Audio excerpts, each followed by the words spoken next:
This episode was sponsored by Showbiz Management, Vancouver's premier talent agency providing background performers and actors for all areas of media, including film, television, commercials, music videos, documentaries, and much more. So if your production needs performers or you want to be a background performer yourself, please visit them at www.showbizmanagement.com or call them at 604-435-7469. That's Showbiz Management, providing quality performers since 1993. This episode was also sponsored by a private donation from a dedicated listener in London, Ontario, Canada. Thank you so much for your support and help. I really appreciate it. And if any other audience members want to help out and sponsor an episode, please visit www.tonsproductions.com/sponsor an episode. And there I explain exactly how to go about it. Anyway, thank you for tuning in to the Tons Productions podcast on this Monday, June 3rd, 2019. How's everybody doing? I took some time off because I needed to deal with some personal issues, and I'm back full on now and really excited about the interviews I have coming up. Today is no exception for sure. I talk with Richard Tickner, who I met years ago when I first started in the film industry as a production assistant, and he is a great guy, really informative, and has amazing advice. And he works as a location scout on many big productions. So without any further delay, here is Richard Tickner.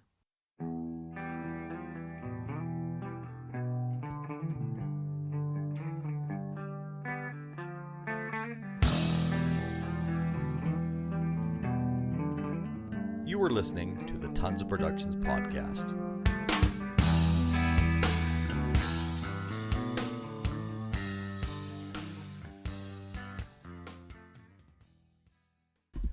We are recording. How you doing there, Rich? I am super. Thanks for asking. Oh, that's great. I'm so glad you could do this. Thank you for coming and doing the podcast because I'm looking for all kinds of people in the film industry. I've known you a really long time.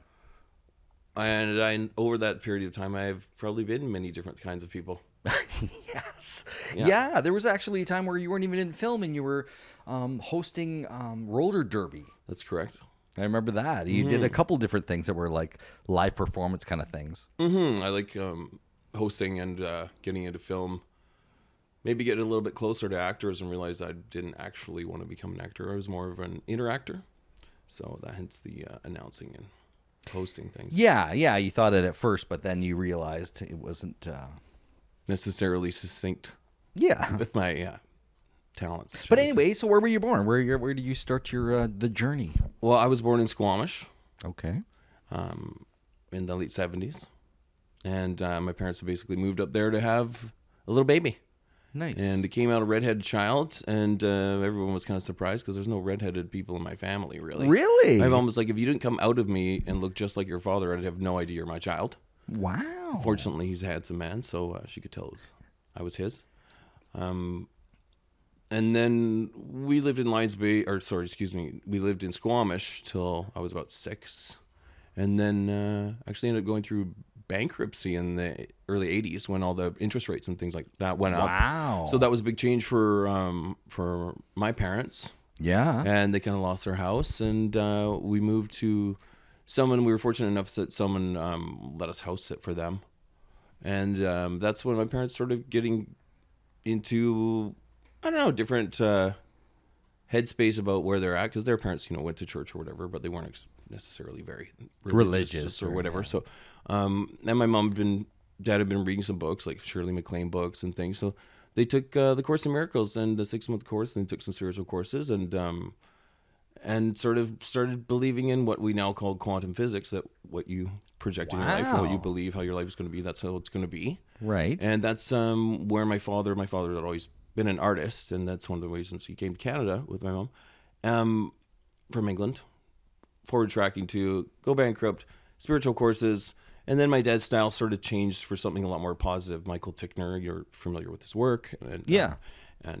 Some people are. It's very West Coast and BC, but also very bright and positive and very vibrant. And that sort of came from that time of them shifting their sort of focus into something more positive. And then his work took off, and we got a place, and we lived in Horseshoe Bay for I think 2 or 3 years, and then moved to Lions Bay. Okay. Yeah, so I moved to Lions Bay when I was like 11, and Dad had the little studio by the store there, and so we were part of the community, and I lived there till maybe I was 16, and I moved to the Kits. So people for people who don't know, everywhere he's talked about living is extremely beautiful, like beyond paradise beautiful to look at. You didn't know anything up until how old before you moved to the city? Like, oh my God, it's just gorgeous. Well, I had been to. It is. It's like something out of a wizard book, like Squamish. It is. Lions Bay. It almost doesn't look real sometimes. Yeah, yeah, and it's but I been with my parents to England and other places, and Oh, okay, yeah. yeah. So I knew the places that I'd been, even going further to my parents' place or I mean cousins and things in Coquitlam. I know to Chilliwack. Sure, it's pretty scenic compared to the rest of the world. But In Coquitlam and Chilliwack, but Yeah. Lions Bay and Squamish are yeah. Wow. Yeah, it's beautiful. So yeah. where were we off? I was in So Lions Bay, yeah. with the kids. And how old were you? What was that? Well, I moved to Kits on my own. I guess when I was 16, 17, maybe. Okay. Yeah. So then been in Vancouver, and then I was an extra initially in film. That was my first stint. Someone was like, "Oh, do you want to come extra with me?" Me too. I love that. Yeah, and I was maybe 16. Okay. Right? So with my friend, and I can't remember what the production was. I really honestly can't remember what it was, but I extras for on and off for a little while there, and then started doing it more probably till I was 20, and then all of a sudden moved to England to London for 3.5 years actually. Really? I didn't even know that. Lived with my nan and granddad for 5 weeks, the first 5 weeks there, and I worked at Gap, and then was mostly a gardener for most of my time there, and it was great because 1999 and 1998, Vancouver's pretty sleepy. If you didn't have a vehicle, Yeah. everything kind of closed down, and there was like, oh no, party's over. So I moved to England. It was great. It was amazing. Like Never ending. meeting some great people that were our DJs. Urban Warfare. There were some guys in Urban Warfare who were doing underground drum and bass squat parties and things, and I was going to Cannon Palace and got to experience some great clubs and had a great time with meeting a lot of other young people from different parts of the world. It was fantastic. Yeah, it really was. Neat. Yeah, because London's one of those places where it's just like Vancouver, where everyone's from somewhere else pretty well. You meet some people from there, but usually people are from all over the world, it seems. Yeah, and you're not expecting to know each other forever. So Right. People are there to have fun, and it's a great time of a lot of people from different parts of the world. It really is. I ended up meeting a Czech woman when I was there, and she had moved kind of to England for the same reason, to go somewhere else, and I ended up being together with her for a couple of years there before moving to the Czech Republic. Okay. After that, which is an incredible place, also like something out of a wizard book, and Yeah. castles, and it's not Lord of the Rings, like. well, not quite as mountainous as Slovakia, their neighbors, or here, but lots of foothills and lots of castles and ruins and really scenic things like that. But then was close with a group who were breakbeat DJs, and this is like early 2000s or like mid 2000s. So that was again All another new. great time. Yeah. And then moved Before back the to- internet, or the internet was not normal, like everybody the didn't have. code of. It was expensive to buy records and things, right? So they weren't purchasing them. It's too expensive to go to London, go to a record store, and so they already had the Pioneer CDJs, and they were finding the music online. So their repertoire was much beyond what their purchasing ability could have been. Right? Wow. So it was great times and great music there as well. And then I moved back to Vancouver in 2005 and a half-ish, I believe. Okay. Yeah, something like that. And then to Lions Bay and continued helping my father print and distribute his artwork. I do his prints, and he does high-quality giclée prints, and we print them and varnish them and stretch them and distribute them. You guys can look on michaeltickner.com. Yeah, Actually, it's really cool, all the check it stuff out. that I've seen your father do. Yeah, it's obviously I'm quite biased, but he's a funny, positive guy, and he's really kind and gentle, and his work's doing well, and he's my Hi, Mom. Mom's out there. I'm just saying shout out to my mom here. She's been a little bit frail. I'm just saying shout out to my mom here. She's been a little bit fragile lately with her diverticulitis. Okay. So that's something that she's been battling through, and she's been a bit frail. I mean, she's had a couple tumbles. Fortunately, she's been altering which side she's been falling on, so that's good. No, she's doing well, but she does her meditations and she does energy healing for people, so she has a lot of purpose, and she's doing better. And as she's doing better, my dad is as well, because they've been married 45, 46 years, so they're basically one person, really. So. She's doing better with her healing meditations and helping other people with energy healing, and hence he's doing better as well, and doing some new images. I just actually bought a friend one of his little originals. Okay. Yeah. I have a question about that. So what age, or did your mom get you to meditate, or did your dad meditate? Was it like something that was like, because you're obviously not super religious and you don't go to church and stuff, that was more about the quantum physics kind of thing about it? Yeah, just being mindful of what your intent is of your thoughts, and eliminating a lot of blame out of your life as opposed to who wronged you. It's like, oh, why did I create this in my life for whatever reason? So, that concept was initially very frustrating for a 6 or 7 year old. Well, when you're young, you can't see, but screw you, I can't blame anyone. Yeah, that didn't make sense. Right. So, but it is, obviously long term, it's empowering more than it is frustrating. At first, it initially is extremely frustrating concept. But as you get older, it seems to be. Yeah, you just pay attention and realize things are happening for a reason, and it becomes a little bit easier to, create them intentionally for yourself. But it's because I was exposed to it at a young age. It's something that's ingrained in me, but it's annoying seeing it sometimes from a different perspective, because it just kind of seems like hippy dippy shit in a way, which I'm all for, don't get me wrong. Oh yeah. But there's also another stigma about it that comes from, sometimes people's assessment maybe of others being formulaic and insincere about it, I guess, is the stigma I don't know. Yeah, I know. It's I don't know, when people get touchy when it comes to that subject, for sure. It's not. And whatever works for you. Yeah, exactly. Whatever That's what I say. You, really. Sorry, I'm just turning off my ringer because that's fine. Anyway, back to film. So when you came back, and were living in Lions Bay again, yep, you started to work again in film, doing background, or did you start to do production assistant? Because when I met you, you were doing production assistant.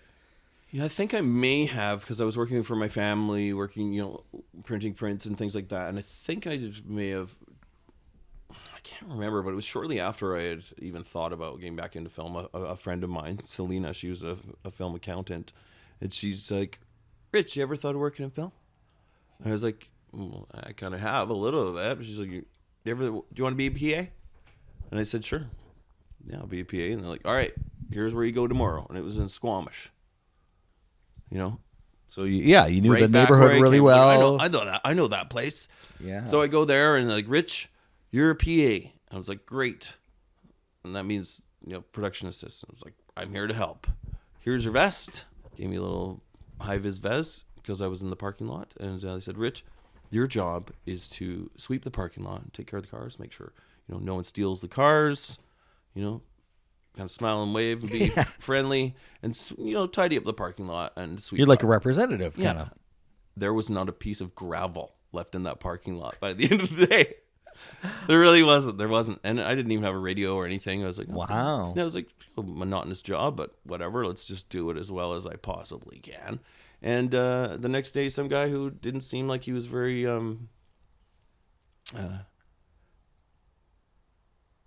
happy with the team was not invited back, and they said, Rich, here's your radio. I said, okay. Okay. Yeah. And immediately learned that So you became a part of the team. You got a show call. Yeah. Well, I just happened to have, I was close to Squamish, and I ended up getting a show call, and it was The Guard. This was in the end of 2000. Television? Yeah. Yeah. Like a series of The Guard, like the Coast Guard series that was filmed up in Squamish there, and it was from, I think it was like November until February in Squamish. So just sleet. Yeah. And snow and wind and rain. And it was great because I was used to that, and I had gear for it, and I'm a bit of a workhorse, so it was great. Like, smile on my face, and we're just working in the pissy rain or whatever. And it's like, it wasn't. Well, you're a part of a TV show. Like that was for me when I first started. You're a part of something that 80 people around you are doing, and you're this group. It's not. Yeah, and also a group of dynamic, cheeky people. They're not of sort of. You can tell it's a sarcastic group that they're, it's like 80% of them are getters, like with sarcasm and things. Oh yeah, it's fantastic. That was one of the things that initially drew me, is like A, free snacks, and B, cheeky, witty, edgy people. It was. Yeah, it was great. It was like, whoa. So, and I mean, because I don't really watch that much television. I never have. I don't believe it's necessarily healthy for your mind. Well, it takes a special person to do that kind of job. I believe. I mean, many different types of special. Every single person I've met in that industry that holds it and does holds their own and isn't just in it for a week, but they've been doing it for a while and really put their passion and their time into it. Yeah. And it's important to them. That they are great people. That's actually who I've been interviewing. All these people that just have that gift. And that's what's really kept me in film. Yeah. Passionate people to the point of whether you are involved with them or not, whether you like them or not. There's a lot of dynamic people doing things and going after it, and it's it's really inspiring to be a part of. And that's definitely what intrigues me the most, like the art side as well as the personalities, because I'm not the target audience for the consumption of TV shows. Like, I appreciate them, I watch them, but I also I want to be out there finding the places for them, as opposed to looking at. I like observing the cinematography of it, and I like making sure I've seen how the places look that I've found. We haven't quite got to that point yet, but it just makes you makes me happy. Yeah, it makes you happy. Well, that's another thing. I think I found a lot of people that I knew that had left film at one point in their life, and then they came back because after you're out in, they call it the real world or whatever, or the non-film world, let loose with the normies. Yeah, you kind of realize that like when someone's complaining about I've been on my feet for 6 hours, and you're like sitting there going, okay, like what are you complaining about? You really need to go insole shopping. Yeah. Yeah, you really, really need some help. Yeah. Exactly. And it's not to say that it makes you feel better or anything. It's just like it's a different world. You're in a different place, and you're like, okay, what's important to you and important to me, or what seems like a long time to you, does not seem like a long time to me. I can stand here for hours or whatever. When you're stimulated, time does fly, right? And you know what it's like to be fun. We should backtrack to where we met. I got this gig, and it was called a movie called I Love You, Beth Cooper. Yes. And it was at UBC. And what year was this? 2010, 2009? Oh, I don't even know. I can look up online. 2009. Yeah, it had to be 2008. That's what I thought. Call in, callers, and tell us what movie, what year you thought that was. But anyway, so UBC is a university out here in Vancouver, and it takes a bit to get out there. I didn't have a car at the time, so I had to travel by transit, and it was pretty far. It is, yeah. And it was early in the morning, and I had to be there, I think, at 7, but I didn't know where I was going. I got to a place, I didn't know where I was. I made a phone call to this person who booked me, and they said, okay, someone will come get you. And then all of a sudden, I hear this car coming up to me, this beat-up old car, and it was Rich. And you pull up, and you're like... Tercel, maybe, yeah. And that's probably what it was. It was some beat-up old car or whatever, and you pulled up, and you're like, hey, get in! Whatever. So I hop in the car with all my stuff. You drove me to probably the tent where we're setting up. Yeah. And I had to set up the lunch tent. And that's what you do as a production assistant, like... In the beginning of the day, you have to set up all the garbage cans, set up all the lunch tent, like everything just for the whole production. And so he gave me a job. So I'm doing that, and you were my boss, really, even though you were just a PA, right? You weren't, but you were right-hand man of the ALM? I talk good. So you handled the other PAs quite well. Yeah, well, yeah, I'm breezy and kind, and like work ethic being extremely high. So Yeah. yeah, And help. Yeah. That's really important. But when you're scared, I didn't know what to expect. So this is a really funny story. I don't even know if I shared this, probably, but you might have forgotten this. Anyway, I probably forgot. so it's highway scenes. It's literally filmed on the highway. Oh, yeah, at night. Yeah. And they had cranes. Each part of it was like a highway, like a long stretch. Each side of the road was woods. Yeah, dual carriageway with those like grass and treed meridian with forest either side. Big, deep ditches on either side, kind of thing. And where the crane was, it was kind of leaning into the ditch, kind of thing, because it was so big. And they had lights on that. And each one had a big, huge light set up, so the whole road would be lit up along the way. I know Rich knows all this. I'm just explaining to the listeners. So they set me up after we got everything ready. And was it Lars? What was the ALM? Was it Mike? Farias? Was it Mike? I can't remember. It was I so can't long remember. ago. Anyway, I didn't know the ALM that well. Because I just started, whatever. I didn't know anybody really. So they drove me out to this crane and they said, watch this crane. And basically my job was to watch this crane on the side of the road, right beside the woods. And there was no one around. Well, there was a guy in the crane. Up top. Yeah, like 100 feet above you. Yeah. You probably didn't know he was there. Yeah. Exactly. And so I'm standing there and I'm like, oh, and then it starts to rain. And I'm like, oh, it's raining. But thank God, because I had PA'd twice before, someone told me to wear rain gear or get rain gear because I didn't have it. I didn't know. And they had told me that. And I was so happy because my knapsack was filled with rain gear. I pulled out, that Viking rubber, Yes. that crappy rain gear, but it didn't matter. It doesn't matter. Yeah, if anything's better than nothing, right? So I pull that out. I'm all happy that it's raining almost because I bought this stuff and it's going to use. So I'm like, oh yeah. So I'm standing there and I'm wearing this gear, and then it just starts going, and then they start rolling. I don't think I had a walkie. I didn't have a walkie-talkie. I was just put out there. Yeah. And you probably didn't even know that you needed one or to ask for one at that point. You're just like, stand here. Okay. Because my very first PA was I didn't have a walkie, and it was a rap day. Right. So I was used to not having a walkie. I didn't know you needed one. I didn't know it was a normal thing. So I was out there, whatever, by myself, and I didn't even have a cell phone? This is right. The days right where were you getting their cell phone or not? Yeah. It was expensive. And I waited, and then it got dark, and then they're doing these running, driving scenes over and over, and they have a pickup truck with it's kind of like a dolly fastened cameras, and they film a car coming down the highway. That's how they do it, and they tow the car. So it looks like the guy's driving, but really it's being towed. And they went over and over and over and over. A couple hours go by, and since I'm out in the middle of nowhere, and I'm like, okay, well, it's been raining for a while. I've been here. There's nowhere to sit down either. It's all gravel, and it's a big, deep What ditch. are you doing sitting down when you're working? In movies, that was the big thing. Don't sit down. No, this was 2009 or something. Yeah. Yeah, don't sit down. No.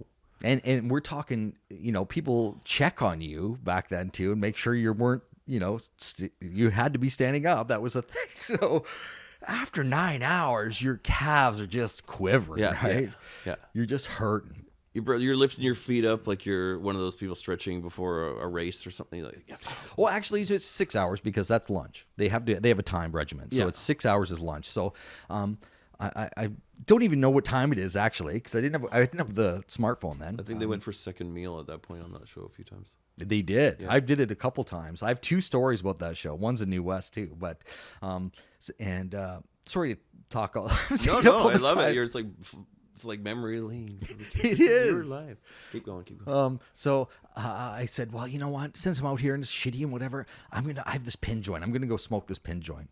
Right? I thought no one's gonna run around. They leave me out here. They're totally forgot about me. Whatever. So I go in the woods and act like I'm peeing, and then smoke this pin joint. And I finish it, and I'm like, oh, that's better. And I go out, and it's raining or whatever, but it's more tolerable because I'm relaxed or whatever. Then all of a sudden, the ALM pulls up in his car, literally, when I walked out of the woods. Get in. And I'm like, do I smell like weed? I'm like, oh my God, I'm in trouble. This is my brand new job. And I'm like, I'm screwed up.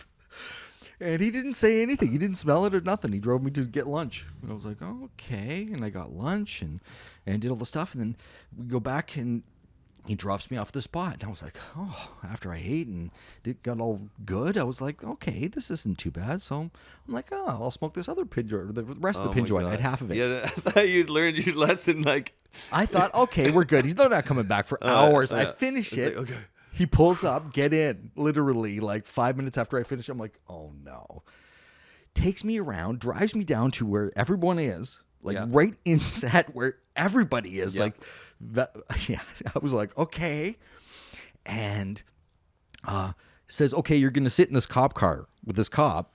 And when they go down the highway, they're going to follow the main car. So you're just going to be in the car because the cop needs to hear the walkie and hear what's going on. So they gave you a radio. They gave me a radio. And they said, yeah, sit there, whatever. I'm like, okay. And I'm like, oh, I hope it don't smell like weed because it was illegal in Canada then. And I'm like, I'm getting a cop car. And I just smoked a joint. I'm paranoid as hell, right?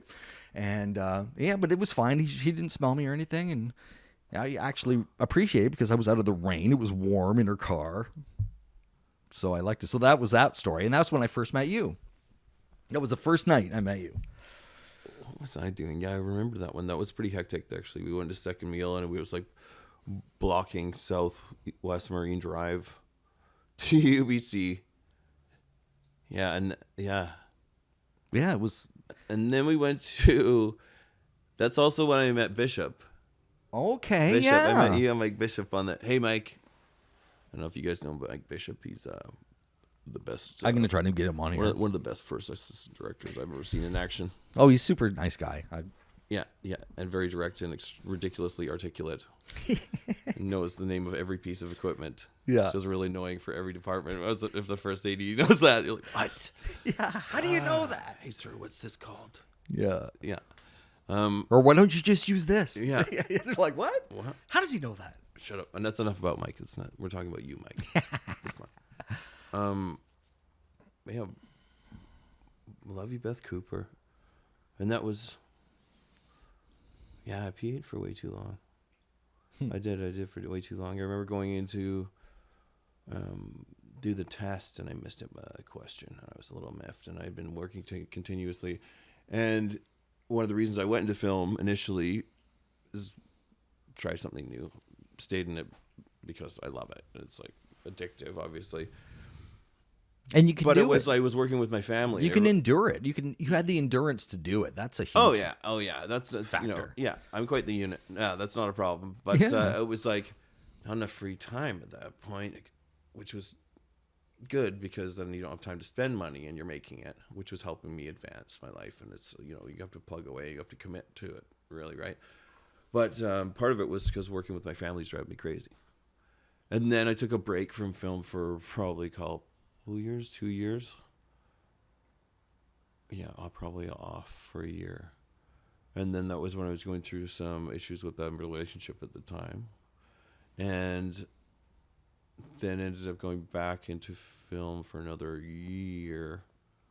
And then that's when I left Vancouver after that in May 2012. Okay. Yeah, I went up to Nelson for... And that's when you took your break from film. Yeah, that's when I took my second break from film. Right. First, I worked in for a year and a half, kind of slowed down, went back to working for the fam, back into film. It's like, working with your family drives you crazy. Working with your film drives you insane. It's like, you know what? I like insane's more money, crazy's more free time, Yeah. Balance. Yeah. But Nelson was a good reset for me because that was, I suddenly had moved up there. And decided to stay because there's a bunch of kind, dynamic weirdos, and it's in a place that was a cross between, the sort of outdoorsy and rednecky side of Squamish, with the millionaires and beautiful view, that village style of Lions Bay, crossed with commercial drive, how progressive and inclusive and more sort of health oriented mindset. Mixed with Gastown, with like the colorful street people and brick buildings and a bit of grit, right? So that was great for me, and it was Nelson's the Valley of the Lost Souls. It's in the Kootenays, and I've been there a couple times, but not long. It's great. It was a fantastic time. Met a lot of kind people and found out how many people I already really knew, from living there, and I got to be part of a lot of different things, and it really helped do a bit of a reset. And I was missing Vancouver, definitely missing film, definitely missing the money working in film, and I had this gentleman, my coworker of someone I was seeing at the time, and we just encountered each other a few times, but I always kind of know he was a dude, and we had a good natter every time we met. And he came across me in the pub one day. He's like, "Rich, how long have you been in Nelson?"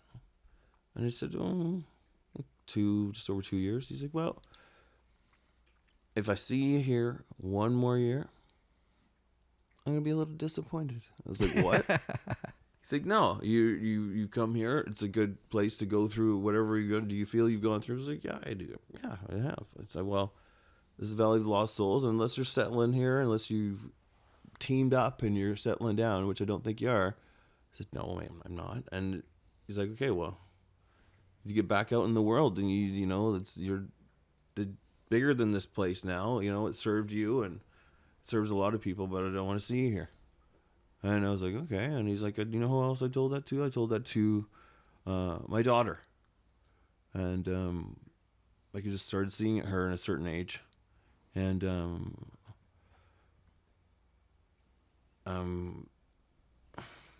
it's Beach Rate's dad was actually, can't remember his name. Why can't I remember his name right now?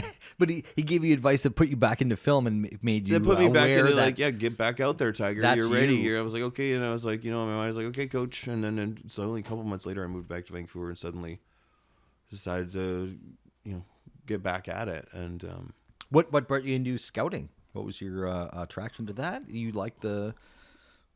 I mean, I love my city, and I love our crew, and being able to introduce people on a good foot and have their curiosity fulfilled, because a lot of people have considered having their place or even seen some place like, oh, someone should make a movie here, right?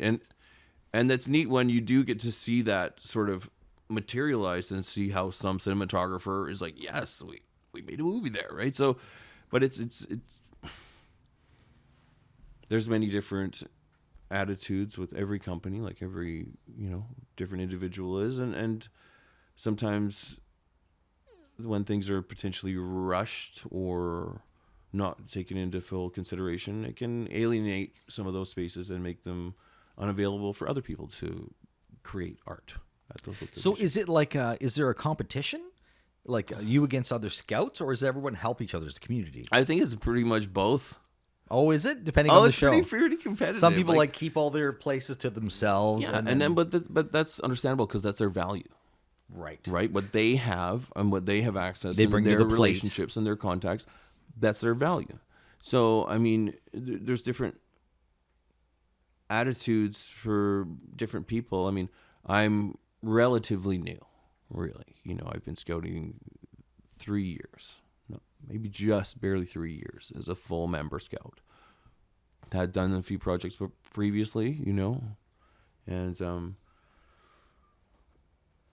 I don't know. I've definitely tried to be as helpful as I can to anyone who's ever had questions to ask me, because that's the long-term investment that ends up being more valuable. Really, is just trying to help as much as you can and just help as much as you can. Because trying to keep things to yourself and be too hoardy doesn't work out always. I mean, it does and it doesn't. Do you have any locations that's just you? Like they're like, we'll only deal with Rich? Well, I have some that I've definitely suggested if someone else approaches them, they're more than welcome to ask me and give me a shout and ask you what give my them advice opinion. Yeah, because the value is for everyone to be able to use something for a long time. Right. And so you don't hoard anywhere. You always like share it, especially with I do have my secrets. Oh, you do have? Okay. I can neither Well, I was confirm nor wondering deny. about that, only because I worked in the office. I can neither confirm nor deny any such locations. I worked in the office and I watched scouts. I worked kind of close with them, but I saw how they operated and was curious about it because it's not the same as the rest of the film industry, really. I don't think. I think it's more of a, well, it can be kind of a game. It depends on the show. Supernatural, when I was on there, it was like a game, it seemed. It seemed like it was trying to stay ahead as well because it's a TV show. Well, you have to stay ahead because someone asked me, they said, Richard, do you get a bonus if they choose your locations? My bonus is I get to keep my job, is what my bonus is. Yeah. So, because if you don't have what they want, then it's no offense, but you're no use to them. Yeah. And maybe the language is, maybe you're going through alone. Maybe someone like myself doesn't have the largest backlog of locations to draw from compared to a lot of people. Granted, Vancouver's continually changing. Yeah. So ridiculously fast. Like, you can't show someone a picture of a house that you shot 3 months ago and expect there even to be another house next door. Right. Or the block look the same. You have to go. If it's been 3 months, you just have to go anyways. If you've shot anywhere in Vancouver and you're thinking of showing it to someone, you kind of need to do a drive-by. Oh, yeah. To make sure it still looks like that, because you can go in 3 months later and they'll go like, oh, great. Come on, Nancy says, come on over. And you go on over there and they do a director's scout and the houses next door are missing. And they look at the scout like, oh, thanks. I can't tell you how many times I've been there and they're like, we were here last year. I've been on a tech survey. Yeah. We were here last year and that apartment building was there before. Oh, yeah, I thought there was a building here last week even. Yeah, I forget a year. Yeah. So, my main,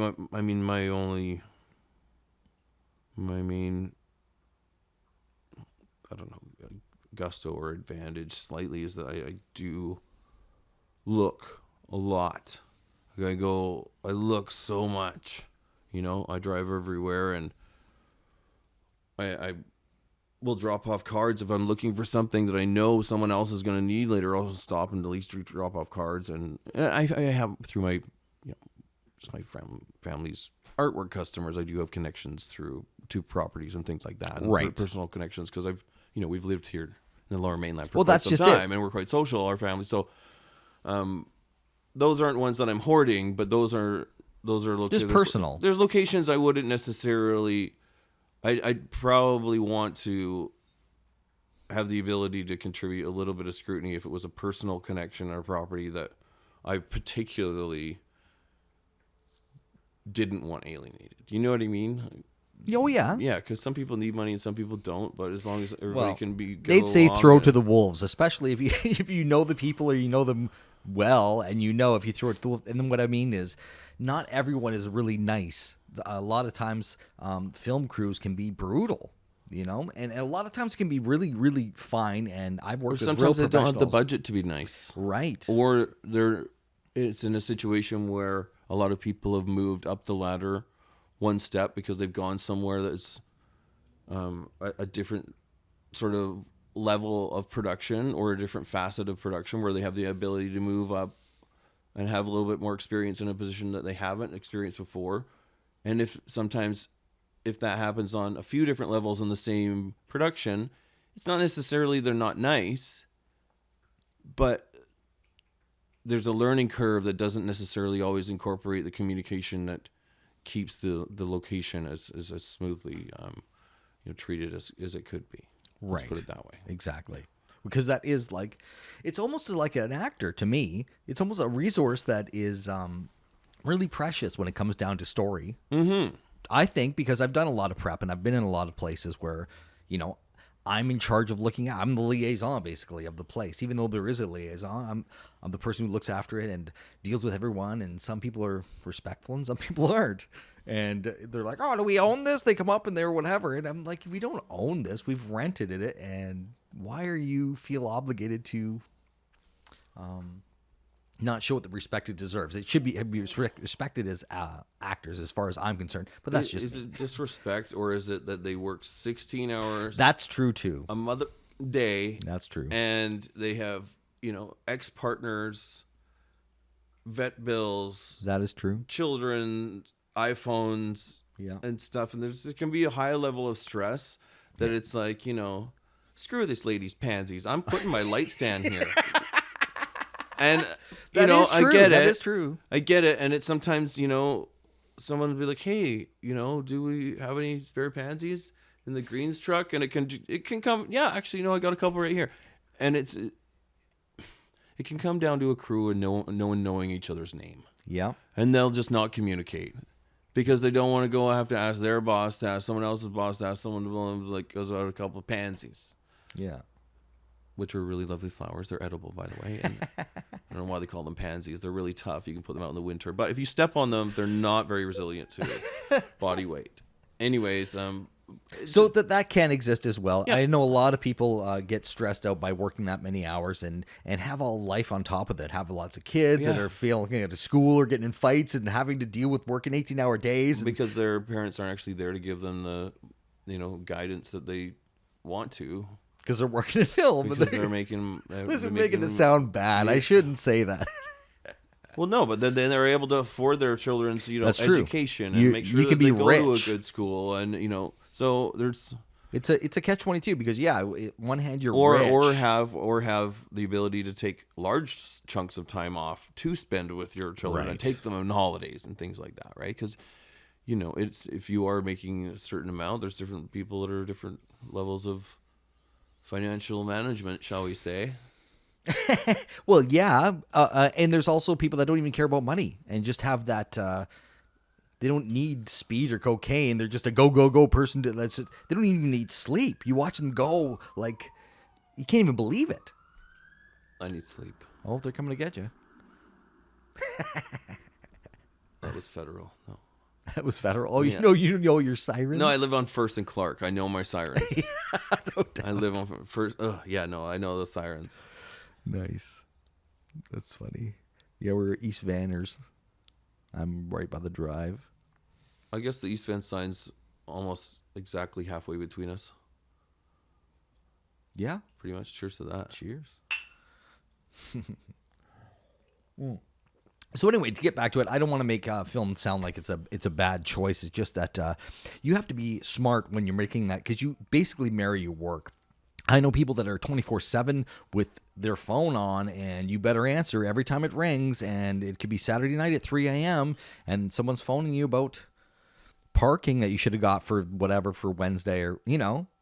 Yeah, and if you choose wisely, you can get a team that calls you, and those 3 a.m. phone calls are actually funny. Oh, yeah, that's true, too. Sorry to call you. Oh, hey, you again. How'd you get this number? Just kidding. What do you want? But you basically are so joined to it. It's unbelievable. Even though I was the bottom of the barrel, I was like a prep PA or whatever, I still had the stress of doing the show. But that's we had my a good personality team. We had type. a good team. Like Yeah. the show was brutal, but we had a really good team, and it was nice. Like laugh it off, plywood it off, yeah, exactly. cone it off, Exactly. laugh it off. And yeah. if you have a good crew that has major work ethic, it doesn't care about doing extra work if it needs to be done and just goes with it, and we all laugh and have work together. It not only shows respect, but it also makes the day go quicker and great. If you're always fighting and, why do I have to do it? And it's a back and forth, then it can be really hard and make your day worse. Yeah, and but yeah, I mean, experiencing teams like that help sort of root people out as well. Yeah. I mean, if you can work through it to the point where you can find a group of people that appreciate you and you appreciate, then it's worth going through those different experiences to, toughen you up a bit. I mean, I've seen people who were awesome, but they were not very assertive necessarily. Right. They're very thorough. 6 months into being a locations van driver, they are now an assertive person. Yes. Yes. I remember seeing the transformation from someone being like, nice, but it's kind of a little too nice, to being the van driver guiding all the other PAs 6 months in, being like, no, do it better. No offense. And still being kind, but getting their edge. It's like one of the things you can teach people. It's like to get the edge is either you put them in the military, or you put them in film. And it may only take 6 months, but it can definitely help a lot of people Sharpen become those soft much more edges. assertive. Yeah. Yes. And that's what, the very end of my film working was van driving.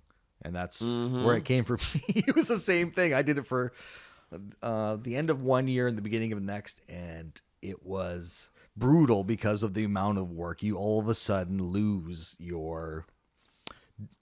what's the word for it? It's not like you have a mean demeanor, but you lose that. Yeah, you sharpen the soft edges. You don't have enough time or sleep to There's be no nice. time. Yeah. But it's also you're in a position that's so incredibly vital that you're kind of supposed to be edgy. Right. Because don't mess with a van driver. Like, do you want to do my job? No. Okay, she's a van driver. I do not want to do your job. So, yes, you can. That's one of the BAs who's definitely has almost quote unquote the unsaid right to be the edgy one. Because you have to. Yes, here's your stuff. Here's your tents. It's not just brute strength through endurance where you just do it, because you're the first one there and you're the last one to leave. You're the one to put up the signs for everyone to get there in the morning and take down all the signs at night, and then you're the last one to get all the gear at night, and everyone gives you their walkie-talkie, gives you their vest, all the PAs, and they go home, and then you do a couple more things, then you get to go home. And do it all again. I was doing 18s at least a day. Yeah. Yeah. On a light side note, they this I can neither confirm nor deny which person this was, but went through a few van drivers, and their second or third van driver, when he signed the signs that's supposed to be on the map on the general main route from the office, he I guess that wasn't something that he had done figured before. out. Yeah, so he signed from his house to the show. So, which is genius, because it would have been so much easier to pick them up on the way back home. That's hilarious. Oh my God. Oh yeah. No. You know what? That could also be straight from my house all the way there. That could be just also There fatigue. is just enough. Just fatigue to the point like this makes sense, and he's like half asleep putting them up. Yeah. And then like, oh wait a second, I did for my house. Yeah. Like, oh, that's brutal. Oh, bless him. Yeah, no, I've had a couple times where I was at a point where you do a couple days in a row where you get 3 hours sleep after working your ass off. Yeah. Every day, that whole time you're awake. It's you have to shower when you go to bed, because when you get up, you're so out of it, you just go. We don't. You shower and you put on clothes, and you have your shoes right next to your bed. And you sleep in your clothes. Oh yeah. So that when you wake up, you go, and just put your shoes on and start walking. I've done that many times. This is excuse me. Pardon me. This is why you need allies. Okay?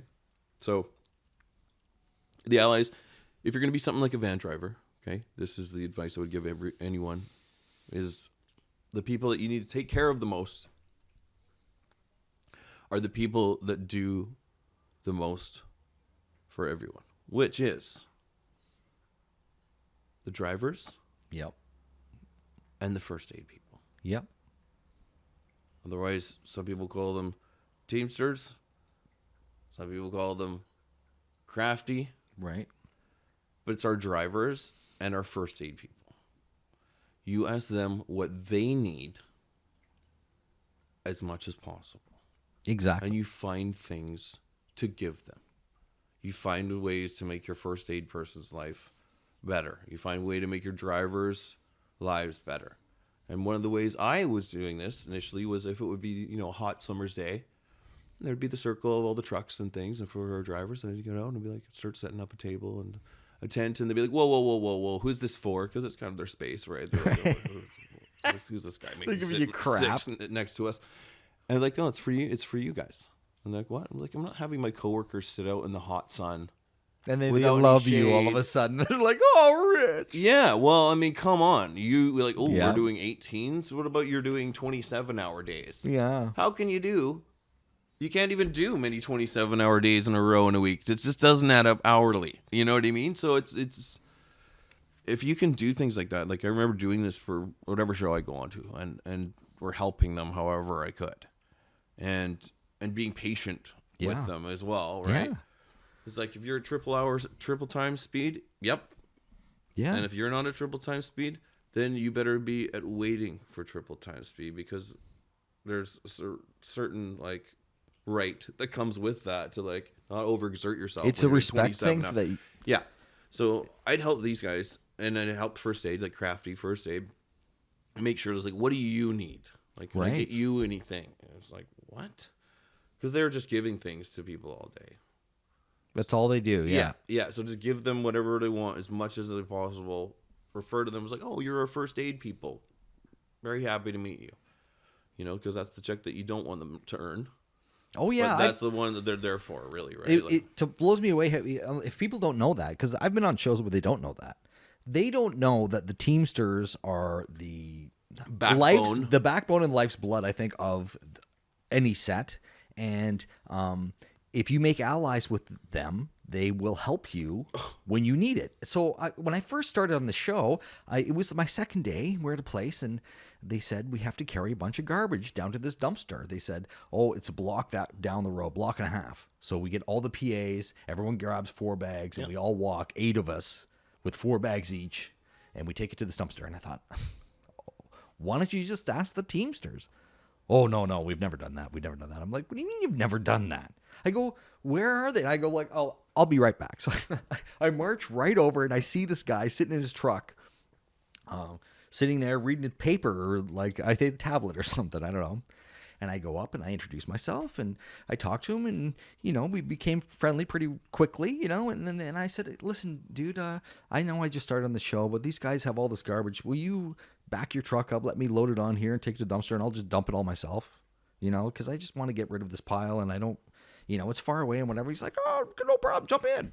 So right from that day on, he'd pull up, hey, Mike, and he knew me every time. And then it's because you introduced yourself first. He was the co-captain. Yeah. Steve, introduce yourself first. Yeah, as a person, not just your guy to drive your garbage around, right? Right. You know, it's like, hey, can we get your garbage? It's like, hi, my name's Steve. Yeah. Oh, right. Sorry. Yeah.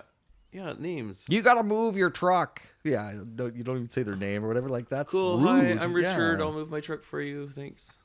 So it from that day on, it grew the location department closer to the transport, and then eventually everyone felt comfortable to approach the captain and co-captain and ask for things that you sometimes need. I need you to move these trucks up a couple feet because this crafty has to go here. Whatever. There could be a couple of things where it comes in handy if they're your allies, for sure. No, if you fight with them, I've been on another show. I'm not going to say the name of the show, but they were back and forth, hated the location department. They would fight all the time.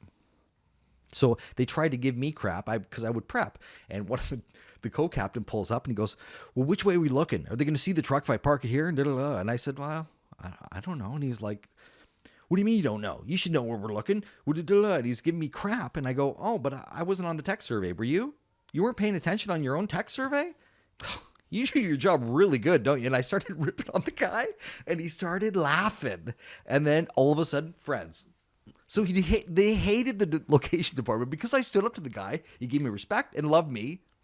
And then that exists too in film when it seems like they're giving you shit till you stand up to them, and then all of a sudden you're friends. It's weird, Well, yeah, I mean, I don't want everyone to be nice to me all the time. The people who are nice to me all the time, I really don't trust. If you're nice to me all the time, I was like, get away from me. Yeah. What is wrong with you? Yeah. Please give me some sort of sass. Yeah. Or not real. Yeah, because there's a lot of fake, a lot of ego, a lot of uppityness. Yeah, a lot of that can also just stem from imposter syndrome. Because they can't really do the job. I've seen that. No, imposter syndrome is where you think you're any minute now it's going to find out that you're a fraud. Right. Because some people's positions and their segue into a certain position is, expedited depending on their relationships. Or the growth of the film industry. Yeah. How many people are like ALMs? all of a sudden you're not in over your head, but like in a position that's like, oh my goodness, everybody seems like they know what they're doing. and you end up figuring it out. But the lack of sometimes training in certain positions is not abhorring, but it just kind of comes along with people being too busy to teach you how to do things. And there's different levels of how observant people are, and there's different positions, which, I mean, in locations, being a production assistant, at least you get to see what a lot of other people's jobs are. Right. Because you're helping them facilitate doing the things that they shouldn't have to do so they can get their job done. When I prepped, I watched construction. I watched set deck. I watched, and I helped them, and I do whatever. And then when you're filming, you got all the grips and all the riggers and all the lighting guys and all, you know, like all hair and makeup and all you get to see all of the different, you know, processes involved. So your idea of what other people's needs are often higher. However, there are a lot of positions where other people's jobs aren't really as connected with yours. Right. You know, obviously the whole thing is, but you don't necessarily work with them, or you like, if you need something from them, you call someone to call them for you type of thing. Or no, I know the on-set grip key who's in charge of grips on when they're rolling, but he doesn't know the set deck guys from prep. You know what I mean? They have just never cross paths. Exactly. They never see each other, even though, you know, they don't know. But you know, as a PA, as a production assistant, you are all over. Yeah, so you get to have a perspective of what all the other jobs are. And as you kind of mentioned earlier, is like, yeah, there is sometimes attitudes of insincerity or maybe just sometimes it's the dynamic of relationships that need to be maintained in order to maintain your career path. Yeah. And there's different attitudes and strategies and how people do that. You know, well, a lot of times it comes down from trying to hide self-confidence issues or you know what I mean? Like they come off as being a dick because they feel they're not that smart. And then if they're a dick, then people don't ask them questions and whatever, and then they'll have to deal with it. And yeah, it's like if I don't like people, I don't have to worry about whether they like me or not. Right. Right. Even though they're not a dick and they're a nice guy, it's just that. Hey, my name's Dick. I'm a nice guy. There you go. I'm a bit of a dick sometimes too, but whatever. It's the people that you discover that like what type of a dick you are. Those are the ones you end up bonding with. You're like, hey, I like what kind of a dick you are. Like, I like what kind of a yeah, but dick have you ever made too. friends with someone who's a dick back? Like, as soon as you're a dick, they're a dick right back, and you're like, yes. Boom, you're friends. Yeah. Yeah. That's I think so funny. I think that was Bishop and I. Really? You're giving each other shit? Yeah, I can't remember what it was. We were just being cheeky. Immediately, we were friends. Oh, I love you, Beth Cooper. I don't think I watched the full movie. I should watch that. You and I and Mike should go watch I Love You, Beth Cooper. We should, yeah. There's a lot of movies and shows I did. I never knew. When I started on Supernatural, didn't know the actors. Never watched the show. Like some other shows I started, I'm like, I don't know. But I've seen them all. I mean, hey, I have watched every single thing that I have ever worked on, Mike. I just want to ride the line. I just want to ride the line. You can make a lot of money in film. Well, my name's Rich already, Mike. So you still go by Filthy? Is that your No. Actually, I haven't gone by Filthy in quite some time. It's a nickname that sometimes people, you know, like me. Every time I see you, I'm like Filthy. Filthy. I'm like, hey, Mike. That's so funny. So we can explain where that actually came from, because I think you were. I don't know if you were there on the day the Earth stood still up at SFU. Yes. Where we did some 24 hours on my feet. Yeah. The longest I've ever stood. I think you were the one maybe that introduced me to Crazy Mike. Maybe. You're like, you got to meet this guy, Crazy Mike. And I was like, I got to meet this guy named Crazy Mike. So here's, let's go. So off we go, meet Crazy Mike. And you come around the corner, and I don't think you even went to introduce us. He's just like, hey, I'm Crazy Mike. And I was like, hey, I'm Filthy Rich. I just said it. And there was the three or four. It was an ALM's nightmare. There was like 4 PAs that met up briefly for 1 second. This in 2009. Oh my God! One of them might have even been sitting. Yeah. Yeah, or had their phone out. No. Yeah, that's blow those it. people up. Anyways, and I said filthy rich, and everyone was just like, oh. And then it was for the Wow. rest of that show. It was like, oh, filthy, go to 2. Wow. Yeah, this is filthy rich, go for filthy. That's funny. And then it's translated into, it was when I got offered a roller derby announcing gig, right? When we spoke about that earlier. That someone said, oh, do you have a handle? And I said, yeah, filthy rich. I'm like, perfect. That's perfect. And that stuck. Yeah. And that stuck till, I think it was my, my festival announcing name. And yeah, it's probably still my festival name. Nice. Yeah. I think I'll go to Base Coast this summer. I didn't realize that that's when it happened. Yeah. I remember that time. That was. You were was the actually first the time- catalyst for that. That was the very first time where I worked with that many PAs. We went there and there was 53 PAs. Yeah. And that's mind blowing, Yeah. really. To me at the time, I'm like, what, 53? Because everyone's got 8, 10, 12. No, it was a big day. Whether Keanu Reeves was coming out of a helicopter that was landing on the field, and we had Was it Will Smith's kid? Remember when he was little and he had big bodyguards and stuff in that movie?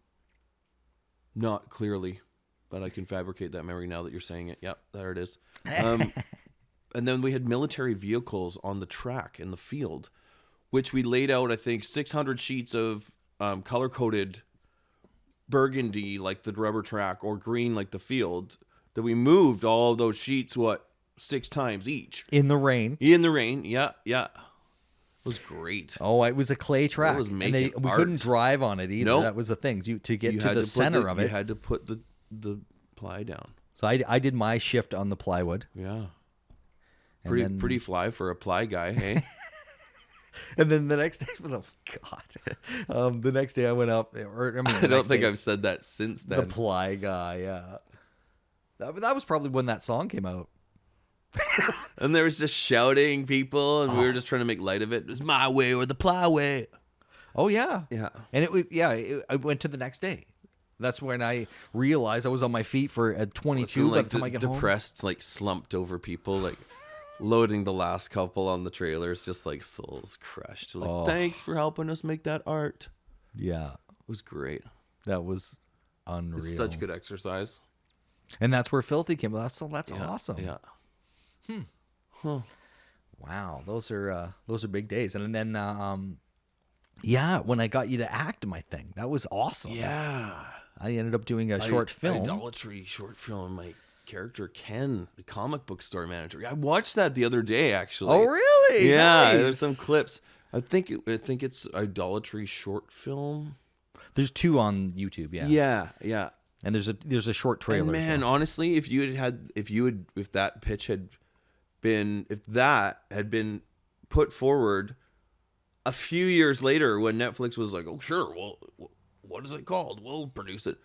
That would have been done for sure. It would have. Woulda, coulda, shoulda. Yeah, because it was. My acting was terrible in that. The character was okay, but man, I was bad. I thought it was awesome. Pretty cheesy. I thought it was awesome. It was meant to be cheesy. It was meant to feel like just an old school kind of 80s, Comic book early nerd, 90s yeah. kind of feel. Well, let's do it. You want to do it? I'd love to. Okay, we can get it done because I'm a way better actor than I used to be. I can act a lot creepier than I used to. I would love to put something like that together, but I also have all kinds of scripts. Don't typecast me as a creepy person. That was just the first one, and that was it was really opening my eyes just to what you could create, and then my brain went crazy. I wrote all kinds of scripts. I have a TV show where I'm working on, I think, the 4th episode right now. Well, I can find you some amazing locations. That'd be awesome. Yeah. Bishop will probably first it. Nice. Yeah, exactly. Get him on board. I'm already working on my crew. That's awesome. So when I put out the book, I have the guide. I'm going to give you a copy. I give all my guests a copy. Sweet. Yes. Am I the idiot on set? Yes. Everyone This says is probably a good one. This is probably. There's obvious stuff in there about different rules that are obvious. Be quiet at certain times when they say, pay attention to what's going on. Be mindful of what's going on, because if you screw it up, there's 80 people that'll turn and go, who hired this idiot? You're fired. Yeah. And I give a couple of different details about stuff. You know everything that's in there, obviously. But, I've probably done a lot of those things. but when I wrote it out of experience, I screwed up this many times. I'm like, you know what? I should write something, because now that I've been sick and I haven't been able to work in film, I've just been focusing on doing different projects like that. And this podcast is another one. Awesome. So I'm going to have another book come out, and it's going to be I'm working on, which is stories from different people in the film industry. I'm going to have a few of my own, but I was going to ask you if you can put together one that's just a couple pages. I can neither confirm nor deny. Because I know you have a trillion stories, so it's so. I do. I just need someone like you as the catalyst for sparking that memory. Okay. Yeah. Nice. Yeah, because those memories spark joy. I just need someone to spark the memory. What shows have you been scouting on? Like, have you been doing some big shows, right? Yeah. I just finished C, Apple's flagship streaming series. Okay. And that is going to be incredibly epic. Like, needless to say, the locations I found were amazing. Just That's kidding. why it's so great. There was a huge team of scouts that found some incredible spots for, some great directors to make some ridiculously amazing cinematography. Nice. Yeah, it's was huge ordeal. Like, but it's not out that's yet. why I used the word ordeal. No, it's not out yet. It's not out yet. New. So okay. I'm not going to share much other than it's definitely worth checking out. Like, nice. The scope of everything was nothing more than epic. Nice. In every sense, just the scale of everything and the scenery and the way they were shooting and the movement coaching and it was just it was next level. It's next level, and I'm very, very curious to see. Do you know who was making it? Was it like Apple? Oh, it's an Apple. Oh, okay. Apple. I thought that was the name of it was an actually Apple production. Wow. Apple Studios. I didn't know that. Yeah. So they were a near $20 million an episode for a television series. Wow. That's just endless. That's when you don't want to be the idiot on set. When there's not 80 people on set, there's like 250 crew members. Right. Crew members, and then another 100 cast and background members, maybe another 200. You don't want to be like, that's why you should get Mike's book, Set Ready, because if all of a sudden you do end up on a massive, ridiculously huge show like that, you do not want to be the idiot on set. Oh, yeah. At all. Like, there's so much time, everyone's time is writing on shots that they were doing. It's just like, you need to have some sort of experience or definitely get this book. They Is hire this an audiobook?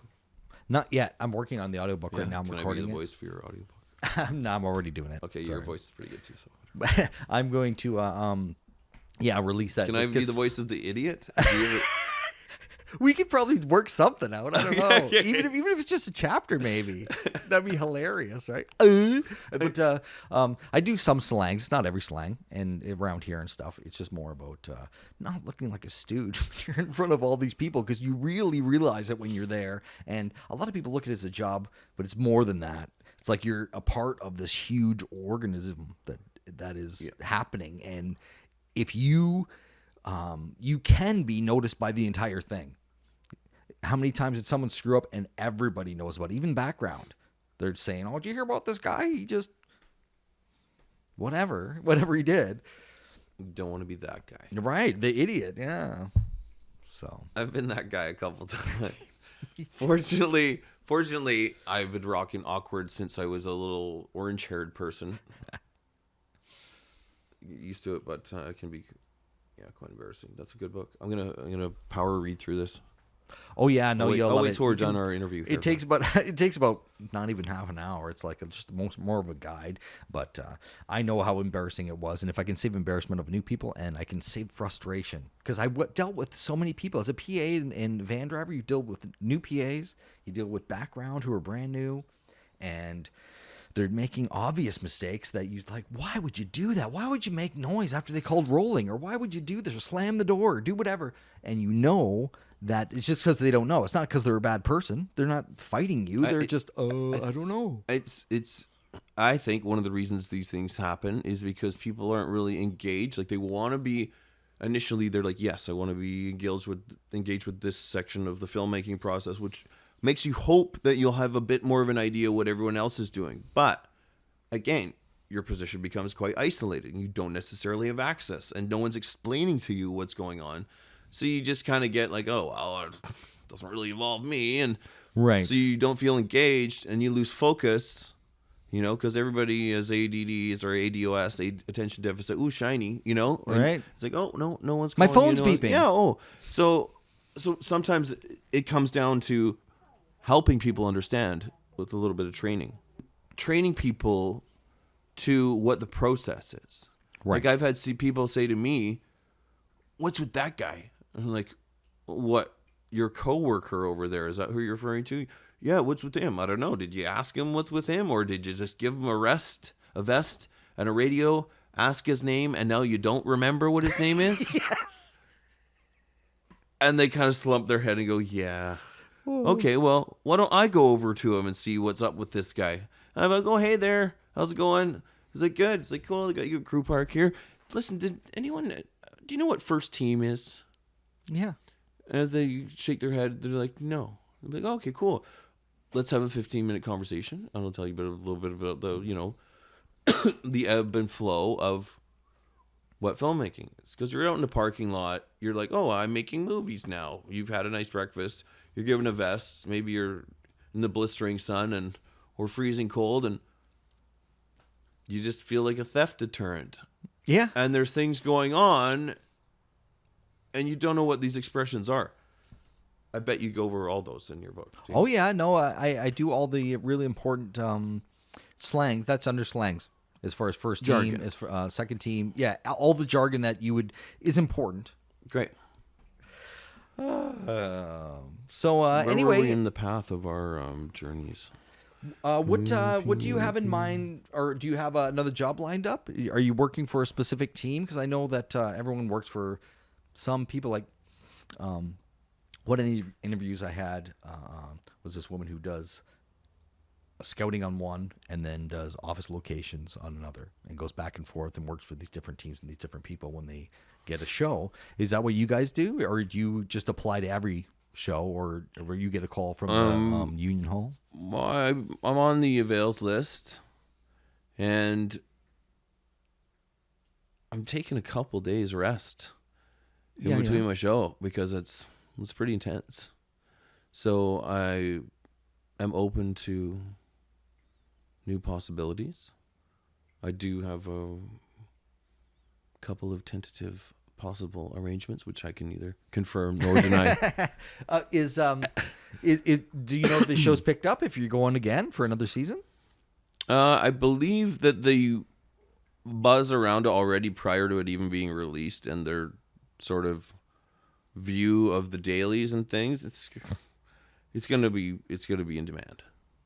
It's gonna be in demand. Nice. And well, if they're sinking that much money into these episodes, I'm sure it's like, well, yeah, and every episode's like a movie.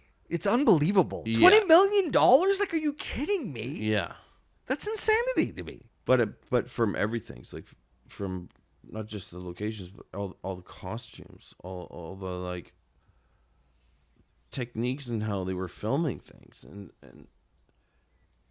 it's just over the top. Yeah. It's amazing. So It is amazing. I can't wait to see it. But again, you're gonna have to get Apple TV to do it, right? And once Apple starts making some high quality shows, it's not like they don't have the buying power to start buying the shows for people to stream as well. I'm sure they'll have their flagship shows. It's a be beamy vessel. It'd be like they're- Netflix and like Prime and Amazon Prime and But I mean, it's Apple's gone. Netflix went, "Ooh, billions of dollars." And Apple went, you know what? We have $1 trillion. yeah. So you'll be around for a few weeks trying to count that high. Yeah. So they just went, knuckle deep into Danish teak as quickly as they could, really, didn't they? And it's all pretty well Vancouver, it seems. Like there are some that go to around the world when they have to go to locations that are really exotic for the show. But there's so many in Vancouver, it's unbelievable. For that show, it was all British Columbia. Wow. Yeah. That's great. That's Yeah. great for the economy. Oh yes. And it's part of. Oh, I don't know how much money they spent in paper towels. Yeah. Seriously. Yeah. No, it's gives a lot of work to a lot of technicians, a lot of background, a lot of stunts, a lot of animal wranglers, a lot of property owners and businesses and so much. Like, it goes around, right? So yeah, it was good and exhausting and taxing, but I wouldn't be surprised. Like, they'll go another season. They'll go another Nice. season. And I would love to participate in it again with them as well. I'm nowhere near done finding amazing locations that people haven't filmed at before. We found a number and I want to find more, and they're out there. Well, do you find because the housing market and the cost of locations or just land in general in Vancouver is so expensive that a lot of places sit vacant and can be used for film? It depends on what the film is. Because I've done TV shows where they have a swing stage at this place that closed down. It was an old department store, and then no one used it anymore, so they used it for 6 months for this TV show. So I don't know if does that exist? Do you go by and see It exists. for lease, it's empty? Oh, I'm going to pull over and ask. It exists. Property managers and leasing agents aren't necessarily always as interested in promoting those, and theirs is the number that's on the property. Because it's not the owner. Because oftentimes there's not much in it for those people. So why would they, when it's going to interrupt a booking that they could have someone come in during that time, potentially look at it and say, oh, I want to lease it for 3 years, that they get the commission from, which is where they get their livelihood from.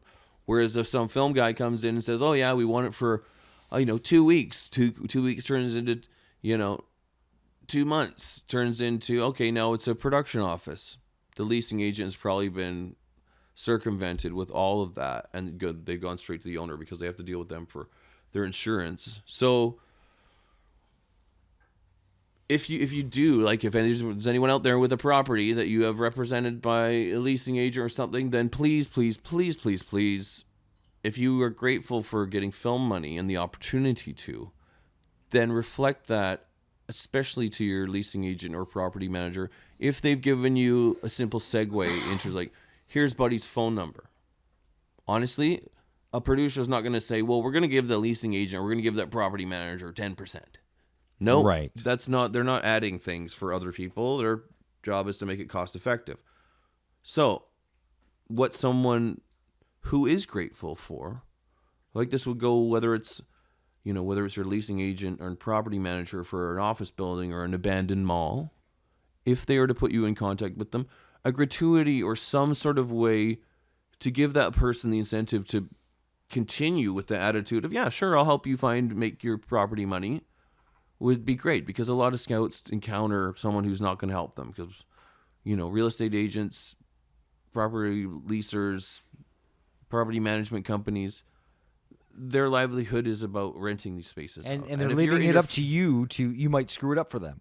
Yeah, you might. Yeah. And Well, then and there's they also can't nothing in rent it. it? It's Yeah. like while someone else is using it, they have no opportunity to. So I understand that Right. that's their livelihood. Don't start messing with people's livelihoods. If you're going to, show them that you're grateful, or at least give them some sort of gratuity, some sort of compensation for that.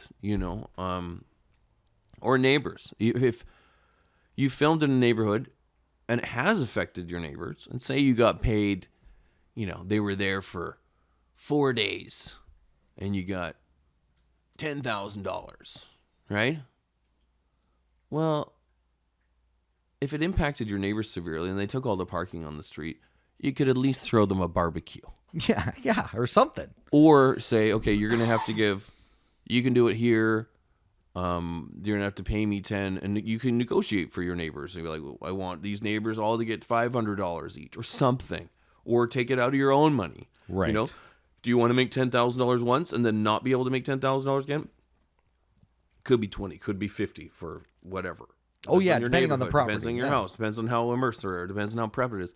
But whatever money you make from your property, if there's people that it's affected near you that the production hasn't necessarily offered compensation to, because in the street parking, we paid for our permits from the city. Yeah. Doesn't mean it doesn't annoy your neighbors. The only time and is like... if someone does make a stink, they will get compensation. But would you rather make $10,000 once, or would you rather make $6,000 50 times? Exactly. Because you're, considerate about helping your neighbors. Because anyone who has property and you want to make money from film, perpetuate that being a good experience for all of your neighbors and everyone involved. That's very important, I find, because then you can have a good relationship and people are like, yeah, sure, Rich. I don't mind, yeah. You can film there again, You can use my driveway. You paid for my gardening budget for the spring or whatever, right? Yeah. So... Yeah, I learned about that where they say, oh, actually, we want to see, this is when they were kind of testing me on this TV show, but they were like, go up to this house and see if we can use their driveway and we can park a generator there for a bunch of hours and your ceiling is $300 to rent it. I'm like, okay. So I go over and knock on the door and talk to them. I come back and I'm like, it'll cost you $50. Like, what?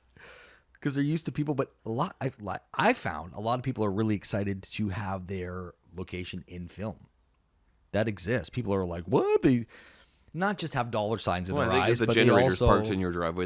Camera's probably not looking that way. But no. But I just mean in general when they rent out their property or houses to films and TV shows, a lot of people don't just see dollar signs.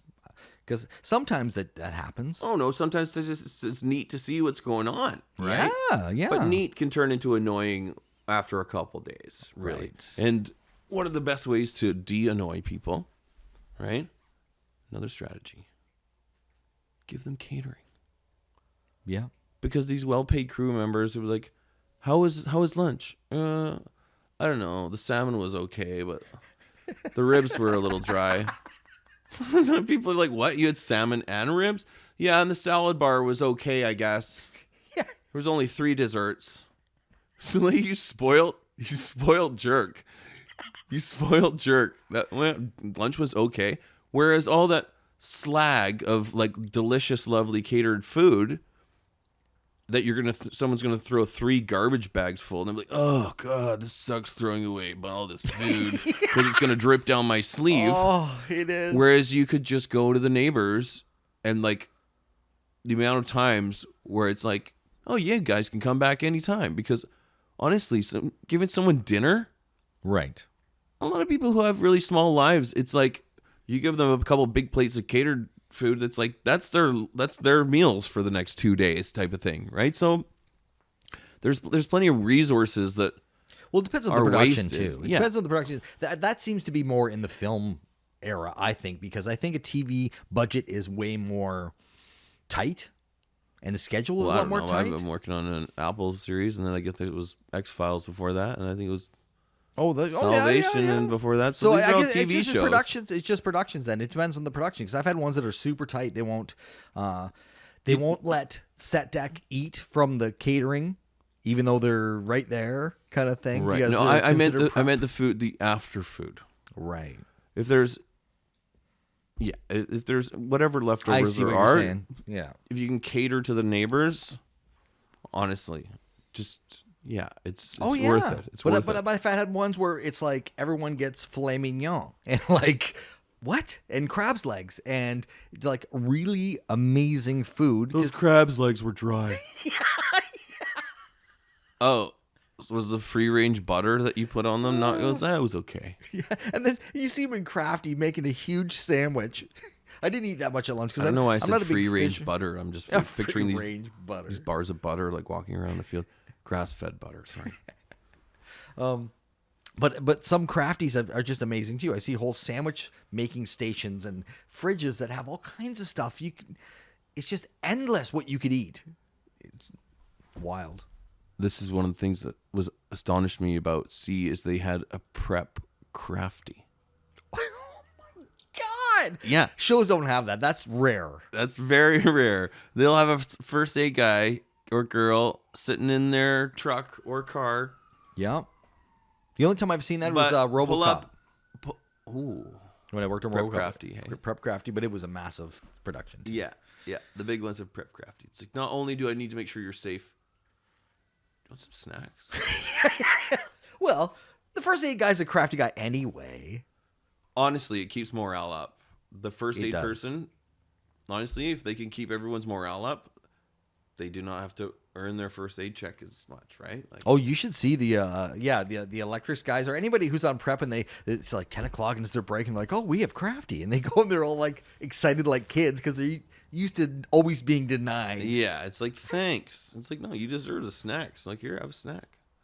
And some people are like, well, the snack table was only 3 or 4 tables full of stuff. It's so cute. I remember seeing this guy in I think it was Bates Motel, and I walk in and he's a new grip, and he looks around. He looks around and he looks at me. He goes, "This is free, right?" It's like, "Yeah, you're good, buds." It's like, oh. Yeah, people don't know. A little plate, prosciutto and broccoli. And that's one of the big, huge selling points for film for me, for a lot of people. Free food. You eat. You only eat out on the weekends. You're gonna burn off those calories if you're on, yeah. Especially if you're not allowed to sit. Are you allowed to sit? I think you're allowed to sit now. Now, well, television more than You're not film. allowed to bully people for sitting. Yes. So that's you can't what's make them changed. feel bad. You can't. Yeah. And that's where that fine line comes to too, because you can't hurt people's feelings. I mean, really, you can't get mad. Like when someone shows up in flip flops as a PA, and you know they're going to be on their feet for 15, 18-hour day, and you know they're not dressed properly, Or they might get their toes chopped off by something. Yeah. It should be steel toes, or at least something, right? Or at least not open-toed shoes. Right. If there is a line, let's draw it at open-toed shoes. Right. You don't want to squish your little piggly wigglies. Owie. Or how people dress. They don't have any rain gear. They don't have anything. They just show up in their, what they come in, and not even a jacket. And then it gets cold at night, and they're all of a sudden cold. And they, and it Well, rains. you better be good at making friends with costumes. Yeah. Know what you're doing, and talking to people, get in there. It's like, you didn't bring a jacket? We're like, no, I used to work in costumes. So they all know you? Yeah. Oh, you'll be fine. Yeah. Where'd you get hot shots from? Oh, I used to know costumes. Totally. Oh, yeah. I make friends with You got costumes. a cozy jacket, hot shots. I remember one time I didn't have steel toes, and we were at this place, and we needed them. It was required. Right. And same with the costumes. They're like, oh, well, we have all these ones from these shots. What size are you? Whatever. They just give them for you for the day. Aw. It was so nice. Yeah. They that's the ally thing. Oh, yeah. Being allies with people in all different departments, it can really help you out in a pinch. I mean, I said those 2 departments, first aid and drivers, but obviously anyone who you can help and befriend, it works out long term. Really, you never know when someone's like, "Hey, locations, we need a blah blah blah," and then all of a sudden you see someone who's nothing to do with you, nothing to do with your department, move it out from the post that the first is standing in front of, like right beside them. Like, it's right beside you, sir. Yeah, Okay. yeah. Where did that come from? Yeah. Came from help. Yeah. Well. Okay, well, is there, they're just having time off, just relaxing, and you went to Mexico? You went to a beautiful place? I did. I recently went to the Yucatan. Yucatan. Yeah, to Merida. My friends live in Merida, and I was going down to Mexico. I had someone who's extremely, extremely dear to me contact me that I had seen in a while, and she was like, "Rich, I had a dream that we were in Mexico." And I said, "I don't think that was a dream. I think you're psychic. So I'm going to use your psychic powers to my advantage." And Did she work in film? No. Oh, okay. No. She works in travel. Yeah. And so we traveled. Nice. And went to Mexico and went to the Yucatan, which is a beautiful place. And there's no surface water in the Yucatan because it's all limestone. So there's all these passageways and caves and cenotes, these underground mineral water, crystal clear swimming caves. And some of them are, it's 6 kilometers down a dirt road that you pay 20 pesos for, and size of a big swimming pool, and you can just swim. There's some stairs down to it. It's great. And then another one, there was like a ruin, and this one was more like a kind of a. It was still rough, but it looked like a swimming pool, basically shallow at one end into a really, really deep cave, and those are sweet pictures you showed me. They were gorgeous. 40 degrees out. It was cool, crisp, super clear mineral water. It was great. And I mean, I'm a little bit adverse to like bodies or whatever, like dangerous animals that could prey on you. I don't know. But I'm educated and I know mineral water is not reptiles' skin's friend, right? The scales don't like it, so there's no crocodiles or snakes in the cenotes that are inland, some closer to the ocean and stuff. But it was something I was initially conscious of. You're like, remember, don't grab the wrong trees or whatever when you're in the bit of the jungle. And then went to this other beautiful, ridiculously beautiful cenote that's normally it's 30, 40 tourists are in life jackets and they go through and you have 28 minutes and you go into this one cave, get the history and go through in this other channel and into this other big one. Well, my friend knows the people who own it, so we went there afterwards, and huge cave with all these massive stalactites and stalagmites coming up and down, and it's lit from the bottom, not the bottom because there's lights, 30 meters down. Wow. Shining around it, and it goes 90 meters down beyond that into the surface of the earth. It's amazing. It's incredible. Surreal. Wow. So yeah, if you ever get a chance to go to the Yucatan. Was it really humid there? It's drier there. Okay. Because the water's underground. I mean, it's fairly humid, but it hadn't rained for 3 months. 3 months? Yeah, wow, we got there. And I live in Vancouver. The day after we got there, it actually rained, and my friend Gabriel laughed. He's like, "Oh, rain the rains." It was nice. It hadn't rained in 3 months, so there was a big flower bloom while we were there, and went to look for flamingos, but only saw a couple. So we did technically see a couple, but wanted to see the flamboyants in action, but they had left because Oh wow. Yeah, that's where they are, but because the rains came, they took off to go nest. So yeah, but we'll see them again. We'll go down there again. It's lovely. No, I didn't know how beautiful it was there. I've only ever been to Jamaica, actually, around the Caribbean. Sweet. I haven't been to Mexico, so Jamaica was wicked too.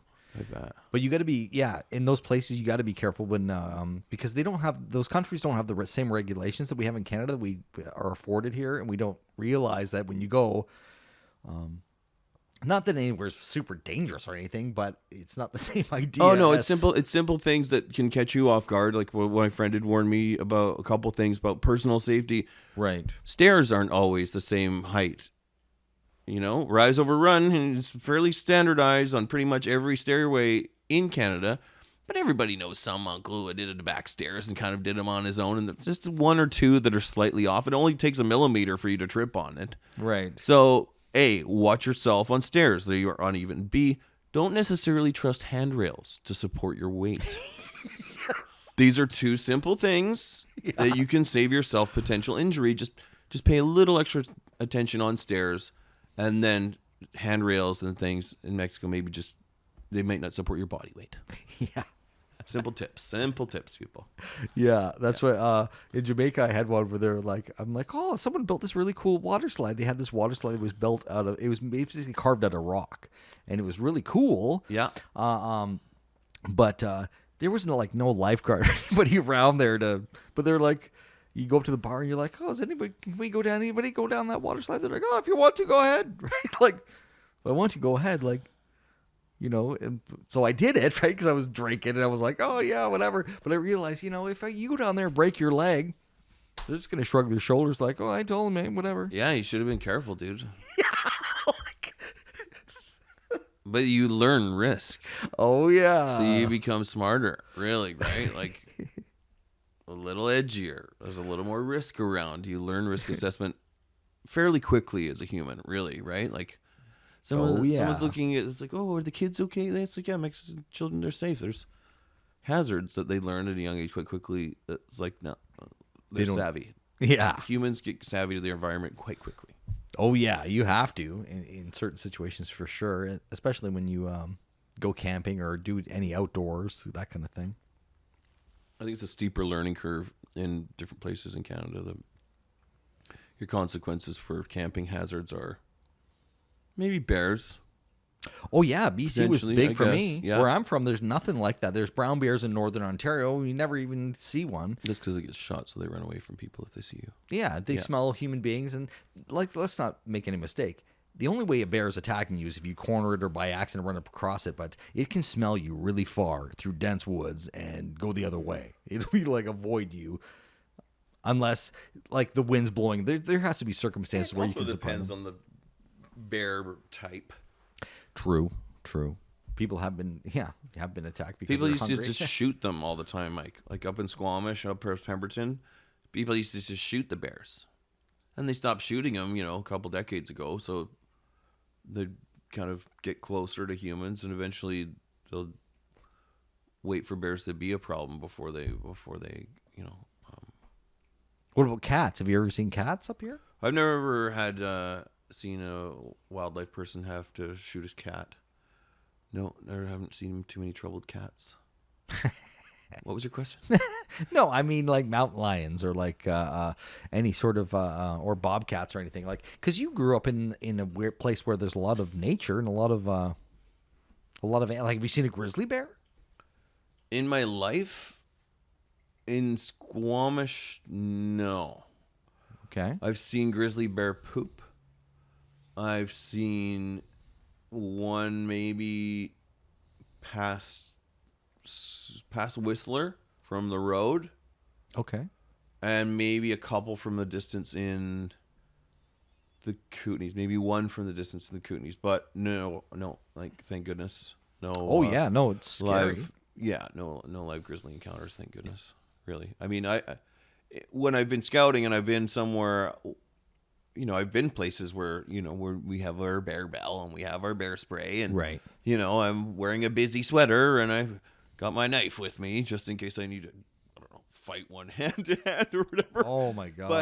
But and they provided with bear bangers and stuff, but I just stick to the road and make a lot of noise and have an air horn and just kind of announce that you're coming, because quite often there's solitary creatures that really don't want hassle. And if you can alert them to your presence, they're like, ugh, here comes the humans again. I did prep at Widgeon. It's a animal reserve kind of place. Was not open to the public. A wildlife reserve, yeah. Yeah, and we're allowed to film there. And it was April, and it was the last episode, so it was kind of big. And I had to prep there for probably 8 or 10 days before they even came in, because they had to build a bunch of things. And right. I think it was 7 black bears in that time. 7 different black bears, because it was, it's a reserve for animals, so it's supposed to be. And it was freaky. I would stay in my car, had the bear bangers, had the whole thing, but everyone was all flipped out. I got used to it after a while. As long as I'm in my car, I never saw any grizzlies. But they were, like you said, they'd hear you coming or smell you or whatever and go about their way. Yeah. Oh, bother, said Pooh. Yeah. Yeah. But it was near the city, so there's no grizzlies really out here as much. Or if there is, it's a fluke, and people like it's on the news and everyone's like, oh, there's a grizzly sighting. Well, that's where black bears come into town closer to people, because they'd rather deal with humans than grizzly bears. I'd rather be eaten. You know what? I'd rather deal with humans. Eat garbage. Yeah, they'll chase you, but they don't eat you. I mean, I've had bear. It was a long time ago. I can't really remember what it was like. I was quite little, but it's not common for that to happen. Not like grizzly bears will eat whatever. Oh yeah. Yeah. They will eat whatever. Okay, bye. Num num num. All right. Well, we should wrap this up anyway. It's kind of getting late. Boring. Yeah, I know.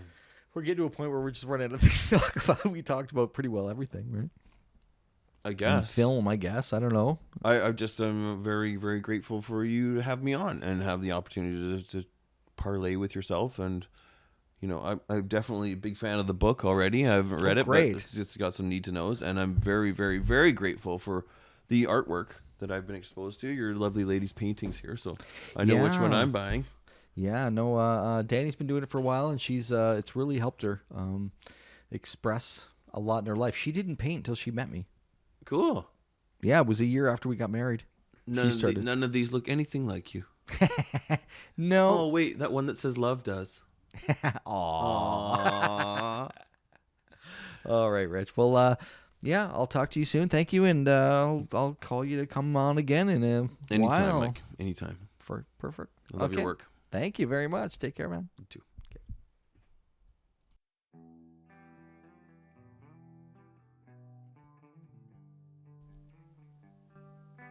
I love talking to Rich. He's so much fun. Anyway, join me next week when I sit down and talk to Bren McDonald, who is a local independent filmmaker. And besides those projects, he also is a set decorator and works in the industry as well. So I hope you guys have a great week, and thank you for tuning in. I will talk to you next Monday. All right, take care.